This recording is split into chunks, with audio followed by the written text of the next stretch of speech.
এই যে সরকার, এই সরকার কিন্তু শহীদের রক্তের উপরে বসে আছে। সবাই কিভাবে চেয়ার ধরবে, ক্ষমতা ধরবে সেই চিন্তায় আছে। নৌকা ও ধানের শীষ, দুই সাপের একই বিষ। ২৮ তারিখে তো বিএনপি টিকতে পারেনি, মাইক রেখে চলে গিয়েছিল। আজকে এই ছাত্র জনতার বিজয়কে তারা রাজনৈতিক বিজয় হিসাবে নিতে চায়। ৫৪ বছর বয়স হয়েছে আমাদের, কিন্তু আমরা দেশের মানুষ গুনতে পারি। আমাদের মুক্তিযোদ্ধাদের সঠিক তালিকা করা সম্ভব হয়নি বা করা হয়নি। রাজাকারের তালিকা করা হয়নি। এই ছাত্ররা লিখেছিল এই দেশটা কারো বাবার না। বিএনপি আওয়ামী লীগকে চাচ্ছে কোনো না কোনো ভাবে, যে আওয়ামী লীগকে নিষিদ্ধ চাচ্ছে না। আমাদের দেশে যদি তত্ত্বাবধায়ক সরকারের মাধ্যমে নির্বাচন হয়, দেশের জনগণ কিন্তু এইটাই চায় যে যতই ভালোই করুক তারা পরিবর্তন চায়, প্রতি 5 বছর পর পর পরিবর্তন চায়। এটা দেশের মানুষের একটা স্বাভাবিক রীতিনীতি, আমরা দেখে আসছি যে আরেকজন কেনে দেখি আবার যে আওয়ামী লীগ ক্ষমতা আসবে না, আবার যে ভারত আমাদের উপর সেই যে অতীতের মতন আগ্রাসী এই যে অবস্থান সেটা সৃষ্টি করবে না, এই জায়গায় কোনো সন্দেহ নেই। তাহলে কেন এই অবস্থায় আমরা একটি পরিপূর্ণ সংস্কার না করে নির্বাচনের দিকে যাচ্ছি? মেজর ইমরান পরিসংখ্যানের কথা তুলে ধরলেন। আমরা কত হতভাগা এক দেশ যে ৫৪ বছর বয়স হয়েছে আমাদের, কিন্তু আমরা দেশের মানুষ গুনতে পারিনি। বিগত আদমশুমারিতে বলল ১৬ কোটি মানুষ, আর নিবন্ধিত জন্ম নিবন্ধনের সংখ্যা ছিল এর চেয়ে বেশি। অর্থাৎ এখানে সংখ্যাকে মানে লুটে পুটে খাওয়ার জন্য পরিসংখ্যানে কেউ যায় না। আপনি দেখেন আমাদের মুক্তিযোদ্ধাদের সঠিক তালিকা করা সম্ভব হয়নি বা করা হয়নি। রাজাকারের তালিকা করা হয়নি। মানুষ গণনা করা হয়নি। মানুষের যে চাহিদা সেগুলো স্ট্যাটিস্টিক ভালোভাবে নাই। কতটুকু আলু দরকার, কতটুকু চাল দরকার, কোথা থেকে আনবে এইসব পরিকল্পনা নাই। সবাই কিভাবে চেয়ার ধরবে, ক্ষমতা ধরবে সেই চিন্তায় আছে। সেগুলো আমাদের লক্ষ্য রাখতে হবে। আপনি দেখেন আজকে এই যে সরকার, এই সরকার কিন্তু শহীদের রক্তের উপরে বসে আছে। The chair of this government is floating on the blood of my friend. অত্যন্ত দুঃখজনক। তারা কি তা ফিল করে? তারা মনে করে এসি রুম পেয়েছে, এসি গাড়ি পেয়েছে, যা ইচ্ছা তাই বলছে, যা ইচ্ছা তাই করছে, যাকে যখন খুশি চেঞ্জ করছে। আমি তো মনে করি এখানে দ্ব্যর্থহীন ভাষায় বলি যে একটা কথা বলার কারণে আমাদের ব্রিগেডিয়ার জেনারেল সাখাওয়াতকে পরিবর্তন করা হলো, অথচ এর চেয়ে শক্ত কথা একই ধরনের কথা আসিফ নজরুল করেছে, তাকে সরানোর শক্তি এই সরকারের নাই। তো সুতরাং এখানে ওই যে বৈষম্য, সেই বৈষম্য এই সরকারের ভিতরেই আছে। এই বৈষম্য অবশ্যই দূর করতে হবে। আমি সমস্যাগুলো বলে খুব সংক্ষেপে সমাধানটাও বলবো ইনশাল্লাহ।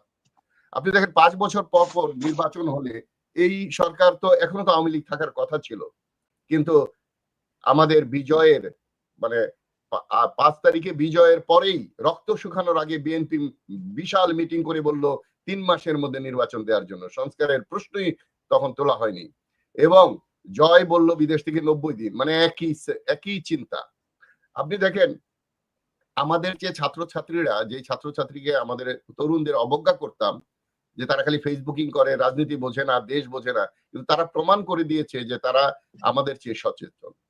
এখন আপনি দেখেন যে এই যে এই এখন তো ৫ বছর ওই আওয়ামী লীগ সরকার থাকার কথা ছিল, অথচ এত অধৈর্য হওয়ার কারণ কি এটা বুঝতে হবে।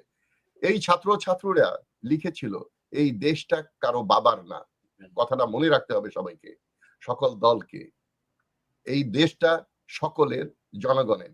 আপনি দেখেন তারা আরো লিখেছিল যে নৌকা ও ধানের শীষ, দুই সাপের একই বিষ।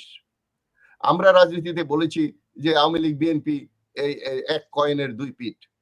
তো সুতরাং এখন আমি অবাক হব না যদি ক্ষমতার অংশ বা বিরোধী দল হওয়ার জন্য বিএনপি যদি আওয়ামী লীগকে নিয়ে আসে, আমি অবাক হব না। কেননা বেঈমান এবং মির্জাফরে ভরপুর এই দেশ। আপনি দেখেন আমাদের ধৈর্য অত্যন্ত কম, আমরা ধৈর্য ধারণ করতে পারি না। ধরেন ১ ফিট যদি আমাদের লোভ থাকে ১২ ইঞ্চি, আর আমাদের ধৈর্য হলো ১ ইঞ্চি। এই ধৈর্যকে বাড়িয়ে আরো ৫ ইঞ্চি যোগ দিয়ে ৬ ইঞ্চিতে আনতে হবে, আর লোভকে কমিয়ে ৬ ইঞ্চিতে আনলে একটা ব্যালেন্স জাতি হবে, এবং পৃথিবীর বুকে আমরা একটা অন্যতম জাতি হিসাবে গড়ে তুলতে পারি।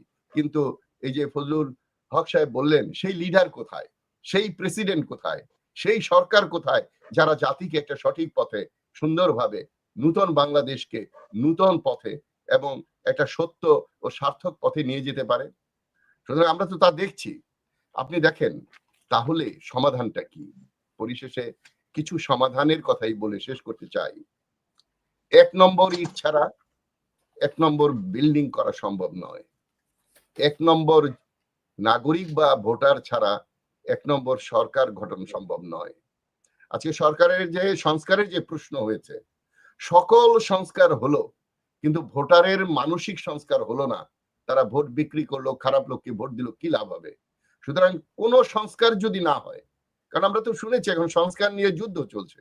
সংস্কার না নির্বাচন, ওই আগের মতো উন্নয়ন না গণতন্ত্র। তো এই সিদ্ধান্ত দেশকে সঠিক পথে নিয়ে আসার জন্য এই ছাত্র জনতাকেই সজাগ থাকতে হবে, তাদেরকেই সিদ্ধান্ত নিতে হবে তারা কি নগদ লাভ একদিনের নির্বাচনের লাভটা নিবে না দীর্ঘমেয়াদী জাতির লাভের দিকে লক্ষ্য করবে। সবাই যদি আমরা লোভী হয়ে যাই, কেউ যদি ত্যাগ স্বীকার করতে না চাই, বিশেষ করে ভোটারদের মধ্যে, তাহলে তা আমাদের লাভ হবে না। তো সিদ্ধান্ত নিতে হবে দেশের মালিক জনগণকে যে সংস্কার হোক বা না হোক সঠিক লোককে ভোট দেব, কোনো অন্যায়কারী, কোনো স্বৈরাচারকারী, কোনো প্রতারককে আমরা ভোট দেব না। আজকে দেখেন এই রাজনৈতিক দলগুলোকে আস্থা তৈরি করতে পারেনি জনগণের কাছে। এবং দেখেন যে রাজনৈতিক যে ভুলগুলো আমাদের হয়েছে, আমাদের দেশে কিন্তু কখনো জনগণ ভুল করেনি। সকল ভুল, সকল অন্যায় করেছে এই রাজনৈতিক দল। আমি একজন রাজনীতির কর্মী হিসাবে আমি স্বীকার করে নিচ্ছি যে আমরা বাংলাদেশে গুণ খুমের রাজনীতি, দোষারোপের রাজনীতি, যেন তেন ভাবে সরকার যাওয়ার জন্য, ক্ষমতার জন্য রাজনীতি করি। সেখান থেকে যদি রাজনীতিবিদকে ফিরিয়ে আনা না যায়, তাহলে ২৮ তারিখে তো বিএনপি টিকতে পারেনি, মাইক রেখে চলে গিয়েছিল। আজকে এই ছাত্র জনতার বিজয়কে তারা রাজনৈতিক বিজয় হিসাবে নিতে চায়। এটা আমরা তো স্বচক্ষে দেখেছি কে কোথায় ছিল।